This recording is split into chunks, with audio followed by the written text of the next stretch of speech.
28ാം ഓണത്തെ വരവേൽക്കാൻ ഒരുങ്ങുകയാണ് ഓച്ചിറ.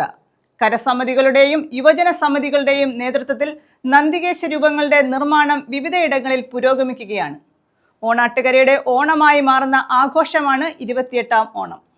ഓണാട്ടുകര ആകമാനം ഒരുങ്ങുകയാണ്. ഓച്ചിറ പരബ്രഹ്മ ക്ഷേത്രത്തിലെ 28ാം ഓണ ആഘോഷത്തിനായുള്ള ഒരുക്കങ്ങളാണ് എവിടെയും. കന്നിമാസത്തിലെ തിരുവോണം നാളാണ് 28ാം ഓണമായി ആഘോഷിക്കുന്നത്. ഓണാട്ടുകരയുടെ മറ്റൊരു ഓണമായാണ് 28ാം ഓണത്തെ കാണുന്നത്. ക്ഷേത്രവുമായി ബന്ധപ്പെട്ട 52 കരകൾ ഉത്സവ പ്രതീതിയിലാണ്.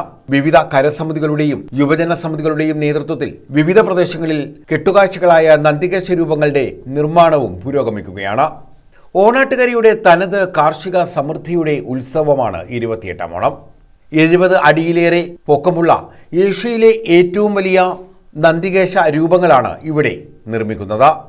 28ാം ഓണ ആഘോഷവുമായി ബന്ധപ്പെട്ട ക്ഷേത്ര ഭരണസമിതിയുടെയും വിവിധ സർക്കാർ വകുപ്പുകളുടെയും നേതൃത്വത്തിൽ ഏകോപിച്ചുള്ള പ്രവർത്തനമാകും ഓച്ചിറ പടനിലത്തുണ്ടാവുക. ഒക്ടോബർ 3-നാണ് 28ാം ഓണ മഹോത്സവം. ഒക്ടോബർ 1 മുതൽ 3 വരെയുള്ള ദിവസങ്ങളിൽ നന്ദികേശ രൂപങ്ങൾക്ക് മുന്നിൽ നിറവറ അർപ്പിക്കൽ ഉൾപ്പെടെയുള്ള ചടങ്ങുകളും നടക്കും. നിലവിൽ വിവിധങ്ങളായ പരിപാടികൾ കെട്ടുകാഴ്ചകൾ ഒരുക്കുന്ന ഇടങ്ങളിൽ നടന്നു വരുന്നുണ്ട്.